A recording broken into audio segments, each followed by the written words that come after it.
Chin tucked boxing, baby. Yep, you know what time it is, man. This is, of course, your favorite channel, man, CTB. It's Chin Tuck Boxing. I'm your boy, Jay Slay. About to wreck your chin with this one.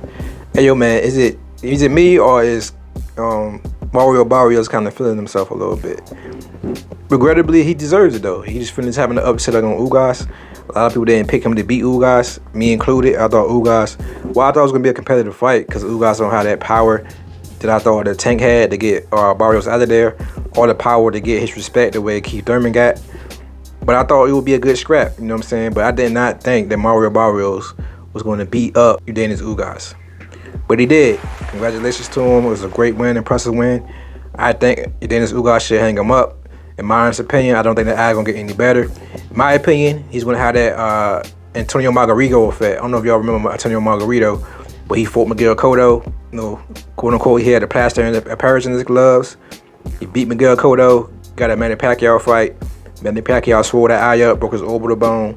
Miguel Cotto got his revenge by swelling up that same eye, and Margarito hasn't been the same since. You know, every time he got in a fight, the eye would swell and lump and, you know, stoppage all the time.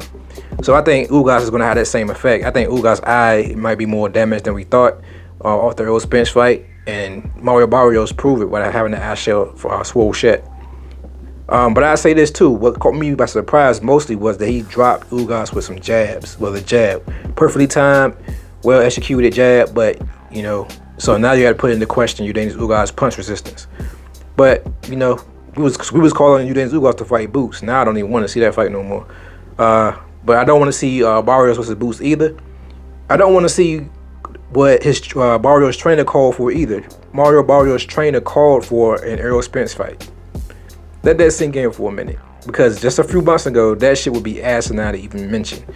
Like, why in the fuck would Mario Barrios, who's coming up from 140, got stopped by Tank Davis at 140, who Tank came up to 140 from 135. Got stopped by Tank, came up and fought Keith Thurman right after that. Gave Keith Thurman a good run for his money for a little bit. Lost the fight to Keith Thurman.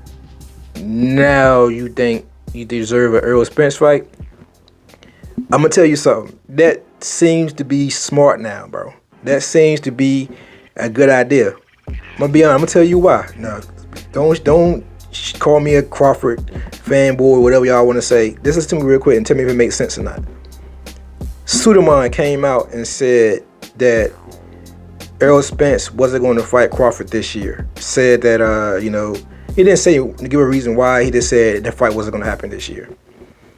I think Errol need to get in the ring ASAP. I think Errol need to get, I'm not like a lot of people who think, you know, that he should take some time off and heal. I don't think so. I think the reason why Errol's in the predicament that he is, part of that is because his timing was off, like he said himself. And the only way to get timing is to put the time in the gym. Get your timing back right. Get your fundamentals, your always tight. Get that back in order. You know, get your footwork. Get some movement on you.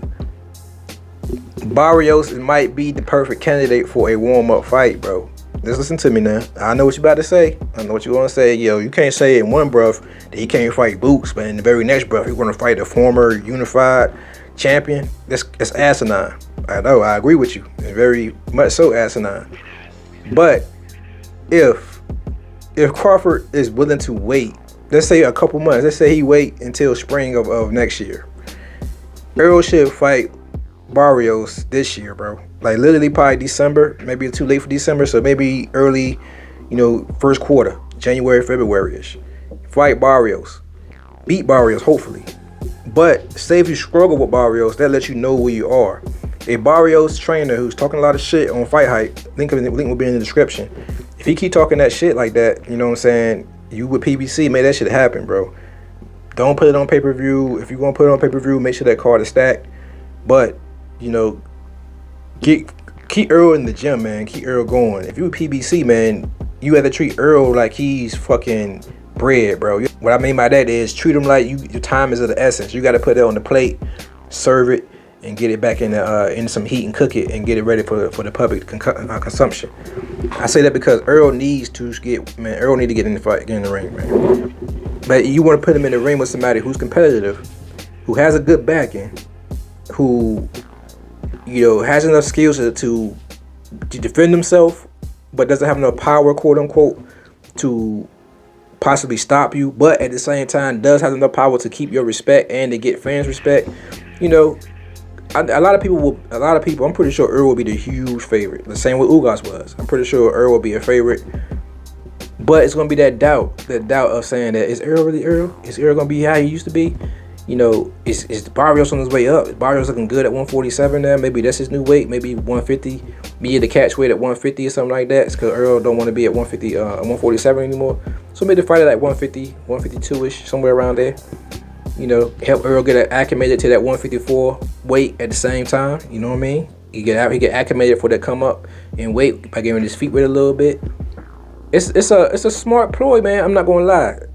When I first read the article, I did not like that idea. I said, man, he need to sit down. Treating Earl like he food, man. Earl ain't food yet. You know what I'm saying? He just got one loss. He ain't food yet.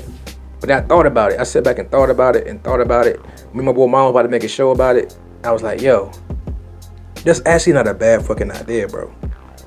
Mario Barrios versus Errol Spence for a warm up. Let Crawford go and fight Tim Tszyu for a belt at 154. Go ahead and fight Tim Tszyu. Cause I don't think Charlo gonna fight. I think Charlo, like Tim Tszyu said, I think Charlo gonna sit back for a year and spend that Canelo money and be comfortable for a little bit. So go ahead and let Terence Crawford go ahead at the 154, get a little head started there. You know, win the belt. I don't see Tim Tszyu turning that money down. Cause Crawford is the money man in some degree. He gonna be the new money man in that division if Charlo ain't fighting him. So Tim Tszyu versus Crawford fight for a belt.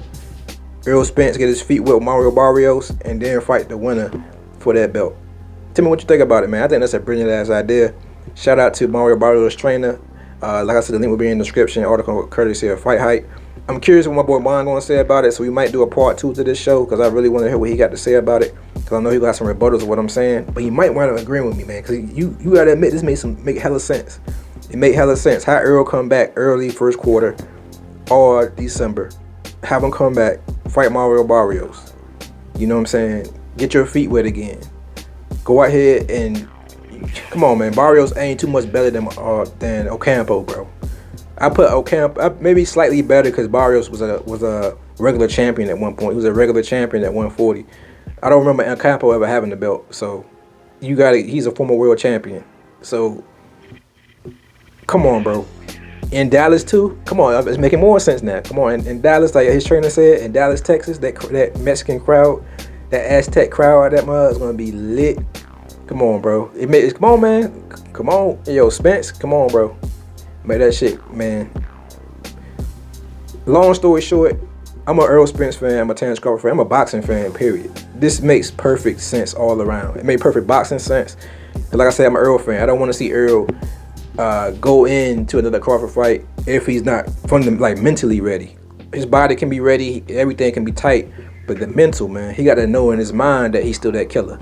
If he going here and thinking that, you know, Crawford said he took his best shot and thought that was it. So if he going there thinking that he gave Crawford his best shot and he you know what I'm saying, he ain't do nothing, he might go into a little bit more doubt, even more doubt going in the rematch. So I think fighting Barrios coming off he dropped dude, guys. So, you know, he kind of deserved that fight in some ways. So go ahead and dust off your gloves, get your feet wet back in there with a Mario Barrios fight. See how you look in that fight, how you feel in that fight. Like I said, a good catch weight at 150, 152. Get your nice feet wet in that new weight, going up to 140, 154. Go ahead, let Tim Tszyu and Crawford fight. You get the winner of that fight before a title at 154. Come on, man. You can't tell me that's a good story. Because I think, especially, it's a normal thing. Another thing makes sense, making more sense the more I talk about it.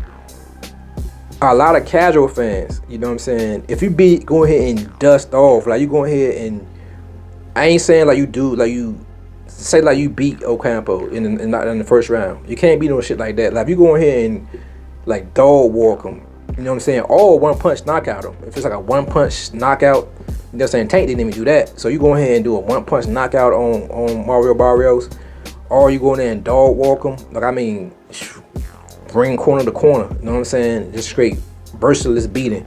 A lot of casual fans are going to say that you are back. That yo, he look at how he's moving. His feet moving a lot better. You know, he's not slipping on his feet. He's putting his punches together. All that. Everybody going to say all that. So this is a perfect opportunity, and you make a lot of money during the process of doing it, man. Come on. So let me know what you think in the comment section. With that being said, this is most definitely your favorite channel, man, CTB. I'm just brainstorming. Peace. Chin tucked boxing, baby.